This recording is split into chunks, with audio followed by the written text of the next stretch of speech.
What's up guys, we're back with another X2Y2 update, but we're also looking at the overall market a little bit because of course we know it's chaos, right? It's chaos in the world and it's chaos on the crypto market, stock market, everything is panicking, everybody is panicking a little bit. So we want to look at X2Y2, we look at the staking rewards again with something new in there, which is the WEF part that wasn't in there yesterday and the days before. It's not a whole lot, but we'll see what the results are there. Of course, the NFT listing rewards, that has changed a little bit. There's a couple of statistics I want to run over on Twitter. And then, as I said, we will look at the overall market, right? So, this is nice, 888 screenshot, 8888 cents. So X2Y2 dropped earlier today. It went all the way down to 71 cents, which was definitely a bit of a panic moment for a lot of people because that's, very low. The APR will never make up for a price that is that low. The question is this still going to recover? Can this recover? Can this still go up? Well, if we look at the statistics a little bit, we do see a bit of an upward trend, not here, not on the price, but in, the way X2Y2 is used and the overall trust it's getting. Plus, this number, the APR, is definitely slowing down a lot less. So right now it's holding pretty stable here. We did the calculations yesterday. We were earning roughly 350 tokens per day with the money that we put in. And of course, we want to hold on to roughly that number. We want to go above, earning more than 400 tokens a day, eventually 500 tokens a day. But if this number goes down too quick, then we're not going to make that, right? So if this holds strong a little bit above the 2000, then that's very decent. This price, as we said, dropped a lot, 26% over the last 24 hours, but the overall market, of course, is red. And we've talked about this a couple of days back when it was red already as well. But that keeps going, keeps going, keeps going. Ethereum went below the 2700, Bitcoin is below the 3800, and we're in a downward trend. Why? Well, most likely because of the whole Ukraine and Russia crisis that's going on. I'm not going to sit here and pretend like I know all the details on it, but I think most people are up to date with what's going on here a little bit, right? Well, we don't even have to go to this article. If you just type in Ukraine or you go to Russia or whatever, then you know that Putin is taking action and going into Ukraine. He's like actually making moves on it, so people are afraid of an actual war that might happen, might not happen. We're not sure on what the goal is with that. So what can we expect there? Well, there's a tweet of Alex Becker that I think makes sense, kind of sums it up. If we reverse here, which we could, if we go back up, then you're definitely going to make money, right? If we turbo dump to bear, which is probably going to be if, the actual war is going to continue with it, or they're actually going to continue with the moves, then yeah, you're going to definitely see a massive decline. We can probably go below the 30,000 if that happens. Then you can make insane buy orders if that does happen. And if you leave and you think it's over, well, you make no money. Of course, if you get scared because of these things and you stop investing, then yeah, you're never going to make anything, which is common sense. He doesn't think that the war is happening, but if it does, the Fed will use it as a way to not deal with inflation, which is very true. If it doesn't, market, it'll go euphoric. So what does that mean? Well, the Feds then don't have to deal with inflation because they're going to blame the war for that a little bit. So it means they're going to continue with the things they're doing, which in the end indirectly helps the crypto market again. And if it doesn't go continue, then people are going to gain that trust instantly again. There's definitely going to be a big reversal after that. Things go up and then it's probably going to continue to bounce up for a long time. So what does that mean for us? Well, we want to look a little bit into positions that, you don't necessarily have to buy in right now, but you want to look in positions that you can buy in either now or when the dip continues. Or if you buy in now, then you buy in again a little bit later, a little bit later. You want to establish yourself in a certain position in a good market. I think from the top coins, Polkadot is always a very good coin, which is sitting very low right now. It would easily buy in now. If it drops towards the $10, bang, another buying opportunity. Same goes for Terra. I was holding Terra all the way up to $80, and I would have held it still. I sold it with profit. Luckily, I had a good timing on it, but it dropped massively, and I think that that's a very good entry point. If it drops more, then still same thing. So I hope this one goes out there. Apparently, I'm not a big fan of meme coins somehow. That grew on me. The hate towards meme coins grew on me not too long ago. FTX, a decent, I'll definitely see this one dropping a little bit more, but that could be a good one too. So, and we can continue. Phantoms, definitely. I bought Phantom in at, I think it was like 4 cents or 5 cents, had an 8x on it, and then I sold it. No, that's not true. I bought it even lower because it went up to 12 cents and then I had an 8x on it. So I was all the way up to like 1 point something cents. Sold it at the 8x and then it just kept going up until the $3. And now it's going below the $2 again. That's a good entry point here. And we can continue talking about individual coins over and over and over again, but we can also talk a little bit more about an overall market. And you already know where I'm going to, which is the gaming market, right? The gaming scene. Overall market cap right now, $23 billion. This ties in with X2Y2 as well, because the whole NFT or the whole NFT market and the crypto gaming scene, they fall in line with each other a lot right now. The main NFT market is based around the crypto gaming. I think that that'll change. There will be a lot more ways people will use the NFTs, but it's definitely going to be based around the crypto gaming scene for a long time. 23 billion market cap is barely anything. All those top 10, top 20 coins that we just looked at have a bigger market cap than this whole market, right? This whole scene. We're definitely going to see a decline a little bit or a shift in the top coins. Here you see XC, Sandbox, Decentraland. I do really like Sandbox. I think that that has a lot of potential. Same goes for Decentraland, to be honest, but XC, I don't really see XC doing that much unless they come up with a whole lot of new things. But the game stays the game, right? The game's the same, and there's going to be a lot better playable games out there than that. Gala at a discount dropped 30%. Again, we can go to all these projects individually. I really like Falcon. They had a lot of problems with the hack that they were hacked, so they went all the way from $42 back down to 10. I would buy in right now easily. If market drops even more, perfect. I can buy more and wait until that reversal comes. This is gonna hit an all-time high whenever, someday, right? Whether it's gonna be first quarter, second quarter, 2022, 2023. We don't know exactly when, but it is going to hit a new all-time high. It's so well established within the whole crypto gaming market with the gaming studio. They're doing all the other things that they're doing, that there's so much potential here that it'll go back towards 43 plus. So there's more than a 4x in here guaranteed, right? UFO gaming, I really like this. Videos that we've done on all these separately, right? Seedify as a launchpad, but also as a gaming studio eventually, and now they have an NFT marketplace too, NFT marketplace, NFT launchpad that they're coming up with. So there's so much things here to talk about. Veracities, minus 30% is a good entry point. So long story short here, because I can talk about all this, if you want me to, I can do a separate video on all the gaming coins again that I'm looking at right now, that I'm buying into, that I think are good long-term holds, mid-term goals, good place for when the market goes down a little bit more. If Bitcoin drops a lot more to the 3230 mark, then I will definitely do a video on all the coins that I'm gonna buy, because then at that time I'm gonna buy in heavy, and if it drops more, I'm gonna buy in more and more and more. You always want to make sure you have coins aside, because when that reversal comes, and it's gonna come hard, especially within the crypto gaming scene, it's gonna come hard, then that's a time where you make bunches of money. That's where you become a millionaire in a very short time frame, if you're not a millionaire already, and if you are, you become a multimillionaire in a very, very, very short time frame with ease. Back to X2Y2, because this falls in line with all of that what we just talked about. Why? Because this is of course an NFT marketplace, and NFT marketplaces get a lot more attention, more and more and more and more when the crypto gaming scene takes off, because all these games, they are using NFTs, and not just games anymore, but other projects are using NFTs as well. As for tradable volume, nothing changed here a lot over yesterday. This has a little bit more. You can see plus 30% over the last 24 hours. Here, nothing happened. No sales whatsoever. So that's not a good look, right? So I want to show you this one. NFT Results has become tradable here now, which we talked about yesterday a little bit on OpenSea. But I want to show you this tweet here about X2Y2, right?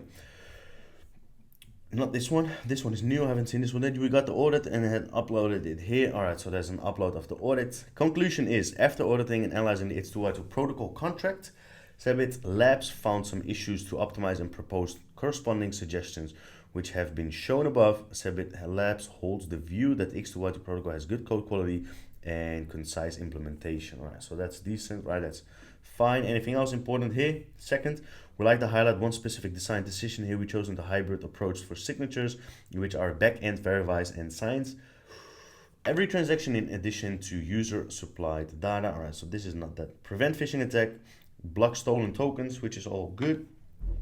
There will still be room for improvements, more secure cancel calls, type signatures, yes, all right, perfect, that's fine. Then I think it's this bit.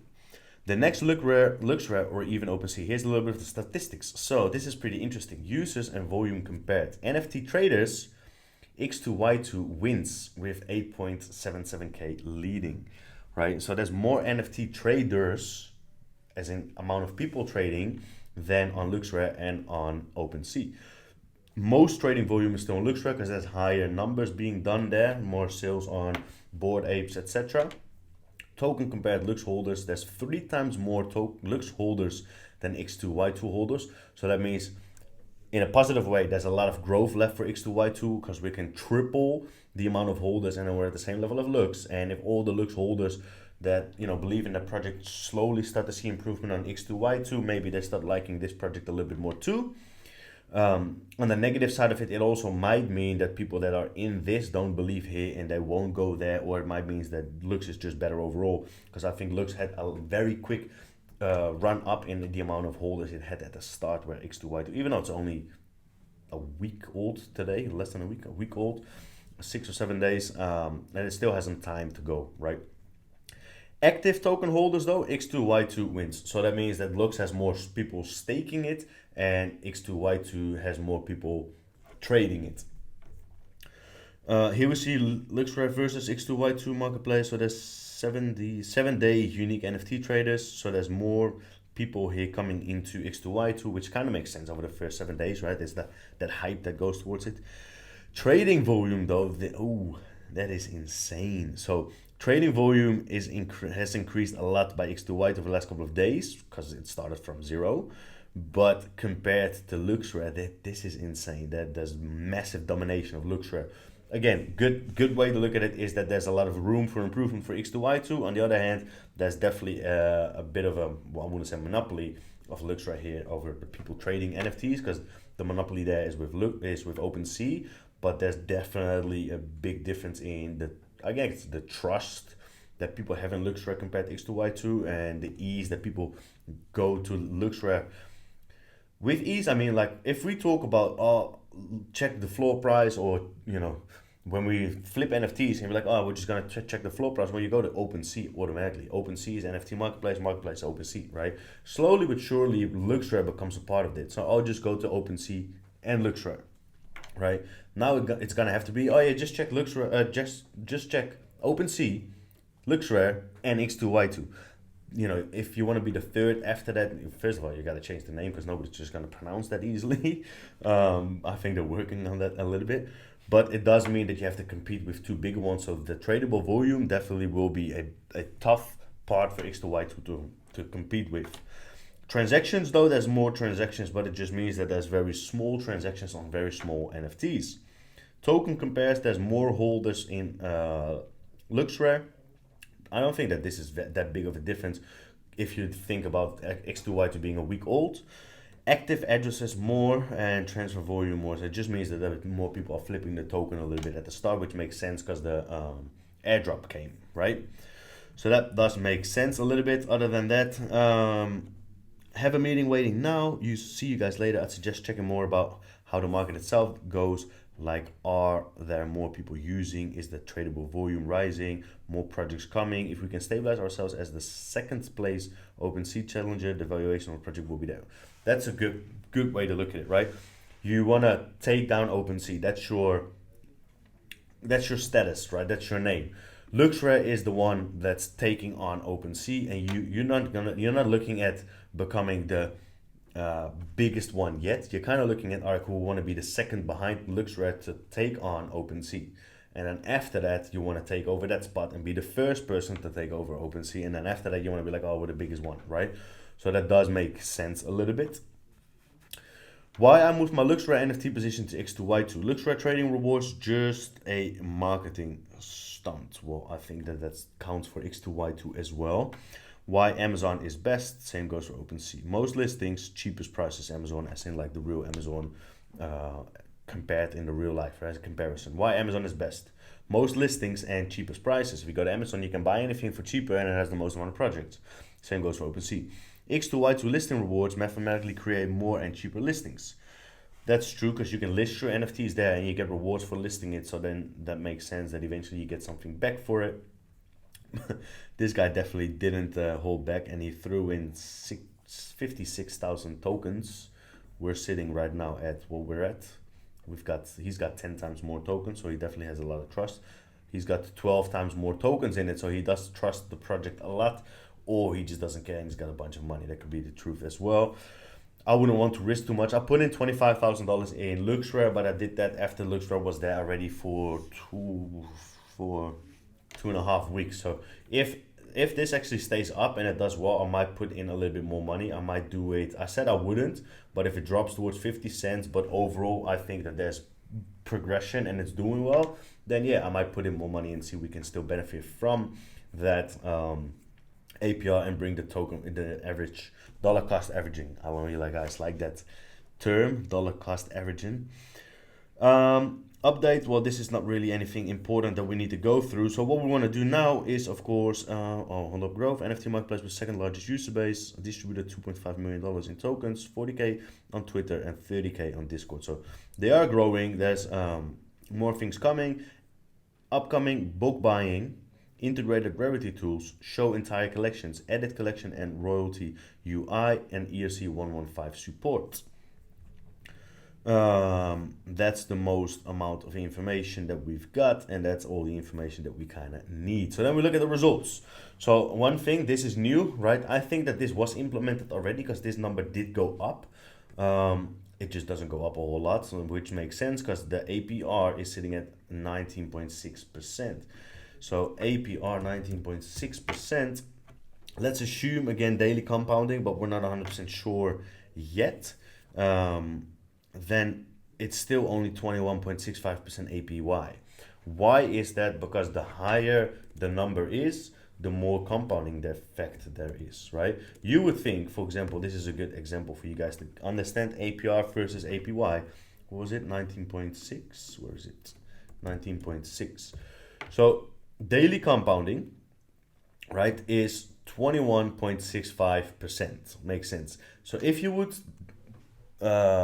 tenfold your APR, so to 196, you would think, oh, okay, cool. So then the APY would tenfold as well, 216.5. But no, that's not true. This actually becomes a lot more, right? So it's 3 times more than you would have expected. So there's a compounding effect in APR versus APY as well, the higher it gets. If you would put a 0 behind it now, for example, interest becomes 1960, then you would think 6060 APY if it goes times 10, but it becomes a whole lot more than that, right? And then same goes after that again and again and again. Oh, that's insane, right? So you can see how many numbers it adds here. So why I'm saying this is because you might think, oh cool, there's compounding effect in there, daily compounding, so that's a lot. Well, not necessarily. It's not necessarily a lot. Right now with the APR here, we're sitting at 25.48, so we can have a look at what that's like. 25.48. What? Yeah, 25.38.1. Daily compounding, this is still insanely high. And right now, initial balance, let's just have a look at what we would have expected yesterday. What time is it? 5:11. Look at that. 24 hours later again, we had 44.09. So here we put in 44.09. And then in one day, it would be 47.16. Now, I think it's going to be a little bit more. Should be a little bit more. Why? Because, of course, the APR went down over time, so it was higher before. We already looked at it, so we already know it's more. But let's look, 47.44. So 4474. That makes sense, right? 4474.1. So what does that mean for the results? It is the 22nd of the second, and we're sitting at, let's just make, well, no, let's not make it 5 o'clock. Let's make it 5:15. That makes more sense. And that means that we've earned ourselves, hold up, something is not right here. Okay, 7. This has to be a 7, and then 4. That makes more sense. Correct now? Yep. So that means that we've earned ourselves 335 tokens, which is less than we earned yesterday, which is not good. So we've earned 335 tokens today. So we're actually going down in how much we're earning per day, which is definitely not a good sign. It means that APR is declining. And in total, there we go, we have earned ourselves 1,411 tokens, right? So yesterday, it was 25 hours, right? So we calculated 25 hours. Yes, that's an hour more, or well, to be honest, it's only 45 minutes more. And we've earned 351, and now we're going down in this number already. The day before that, even though the tokens were a lot less, well, not a lot less, but still 700 tokens less, we earned ourselves in 24 and a half hours, we earned 345 tokens, right? This one is higher than this one because this was a longer period after that. So what does that mean? Well, that means that we're not using the compounding effect very, very much. It means that we're actually slowing down on that bit, which is not a good sign, which is kind of weird, to be honest, because you would still think that there's enough compounding effect that you're going to earn more tokens every single day, because you have more tokens that you're using it with, right? But apparently, because APR is slowing down just a little bit too much, we can't benefit from that steady graph line, or you would see like a linear line upwards in the amount of tokens you're earning per day, not necessarily in the tokens you're getting, right? Why is that? Because again, you need to incalculate a token decline. So if the token continues to decline 20% every single day and you're only earning this amount of tokens, well, here earning this amount of tokens, that's roughly 9%, right? Close to 10%. 10% of this number would be 371. So we're sitting just below that, right? So 9% is what we've earned in tokens, which if the token price declines 10%, you're still roughly sitting at that same spot. But if you're earning 335 tokens right now over these amount of tokens that you have, well, then that's a lot less, right? That is a lot less than 10%, because 10% will be 474. So we're sitting 130 tokens short on that one. So if the token now declines 10%, which it does a lot more than that, then we would still be losing money on it. You would think that eventually it finds a bottom, right? Unfortunately, though, volume is definitely in a downwards trend. So considering volume is going down, you can't really expect too much of a price bumping up again, considering people probably are just taking out their money slowly but surely, and there's not really a whole lot of people stepping back in. Again, things might change when the market turns around, when they come up with more good announcements and come up with new things, but I think that they would have to hurry up a little bit, because if the price falls below, like I said it before, below the 80 cents, then sentiment around it is just going to be too negative and people don't really want to jump in anymore after that. So what I would do is probably continue accumulating right now, accumulate these tokens, maybe eventually benefit a little bit from the WEF here, if that's going to be possible, yes or no. If price actually goes towards that like 50 to 60 cents mark, and this number that I'm talking about changes per day because I'm just looking at according to where the market is right now. I might have said beforehand, like, look, if it goes all the way down to 80 cents, then if it was here, and like, look, if it goes all the way down to 80 cents and it halves, then I might buy in a little bit more. But looking at where it's at right now, I don't think that 80 cents is the bottom. And if it is, it turns around, then I'm fine holding what I already have. But if it does go towards that 60 cent mark, I think I would be fine, 50, 60 cents mark. I would be fine to double my like the money that I put in. Because we're at a loss right now, right? So we've put this in. So we're at a decent loss. We've put in $5,770. But if we would have this times the current token price is 89 cents, 0.89, then that's not correct, is it? No, 89. So that means that right now, hold up, is this correct what I'm saying? No, this doesn't make sense what I just did. Hold up, one second.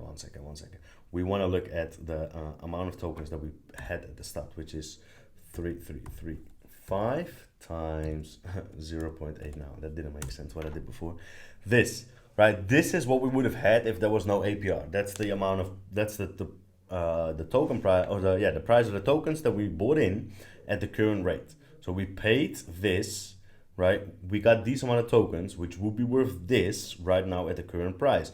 But then, yeah, we got APR, so we got more tokens. So instead of holding that bit, we've got, let's see, 0.89 times, what is it, this. We're sitting at this number. So because of the compounding, we are up $1,300, which is decent, right? Which makes sense because we've earned ourselves this amount of tokens, and that's sitting just below the $1. So that makes total sense, right? We earned $1,300 extra, but it doesn't make it doesn't make up for the decline in the token price, right? So we're sitting at a $1,500 loss right now. If I would buy in more, I would probably just double the tokens. So I would buy in like 4,700 tokens, which would roughly cost me this number, right? So I would just double this. I wouldn't necessarily jump in with the same amount of money that I did before. Maybe if I'm really confident that the project is gonna do well, but I'll probably just jump in with the tokens that we have at that time, double the tokens, and then if the price recovers after that, even if the price then goes back 20-30% after that, I would take it out, right? And then you would definitely be in profit again, considering you would have a 30% gain over a pretty decent number at that time, still benefiting from the compound. Ideally, the price then slowly goes up while you're having a couple of days benefiting from that compounding effect. At that time, you're obviously earning double tokens per day because you've also got double the amount of tokens in, so you're earning double, and then wait for that 20-30% bump back up and then get out, right? And then the NFT listings, this, let's see what it says here. This is of today. So yeah, this is definitely different than before, which still doesn't really make sense to me. This one is earning me the most, the Woman Rise. I don't know why, maybe because of tradable volume, but that wouldn't really make sense to me. This one, no, but there's no tradable volume. Board identities, people buy only like the normal identities usually. Coincidentally, that's been a trade here on OpenSea, but that's the first ever one traded. Mutant is still only earning 5.3. I might put it a little bit closer to floor price. I just don't want to get rid of it, right? So I think I listed it for 35. If I would list it for 25, somebody probably buys it, and I kind of don't want to sell it, right? So I wouldn't go anything below 30. So I'll try listing it for 30 for tomorrow, and then see if we're gonna get more tokens because it's close to the floor price. I think floor price is 21 or 22 Ethereum right now. These probably, again, no volume, so there's no number there. This one is high, and I still don't understand why. This one was the highest, the Mutant hit 20. I still don't know why either, because it was listed for 40. So this whole concept doesn't make sense. Here was a 0, probably because there was no tradable volume on these. Then yesterday, there were a couple where there was, but I know that there's trades and sales on this one. Maybe not here on X2Y2, but there are sales there, so I can't imagine, but we can have a look. Woman Rise, if there's sales on here. Floor price 0.8, volume, so there's only 2.4 volume, so there's only been 3 sales overall of this one. So why would this one then give me this much rewards? Doesn't make sense to me.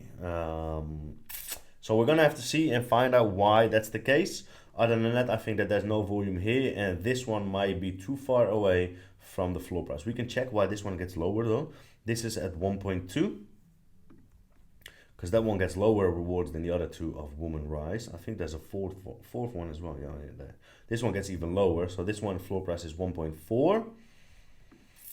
These ones might be listed lower, so that might be the case that it's 1. So probably is true. The closer the floor price, the more you get from it. So both that are listed for 1, where the floor price is 0.8, they get more rewards than the one that's higher. So that's probably the case why this one gets less, because it's too far away from the floor price. That does mean that they kind of want to push people to list around the floor price so that they get rewards for it, because they get more rewards from it, which incentivizes them to list it around the floor price, because it's going to initiate more sales, because the more are listed around floor price, the more sales it'll get, obviously, which would be weird, because if you do have a rare one, let's say I have a really rare mutant that is listed for 40, 50, 60 Ethereum, that I don't get any rewards, even though it is at the rare floor, all right? But that's maybe something that they would have to fix a little bit, use the per or the trades on it to see which one is more rare than the other one, and try and find a sort of algorithm there to get people more rewards for that part, right? That could be the case. So long story short, market is not doing too well because there's a lot of stuff going on, a lot of chaos going on. X2Y2 is obviously hurting because of that as well. And we might have to wait a little bit for the reversal a little bit longer than we would want to. But in the meantime, we're accumulating tokens.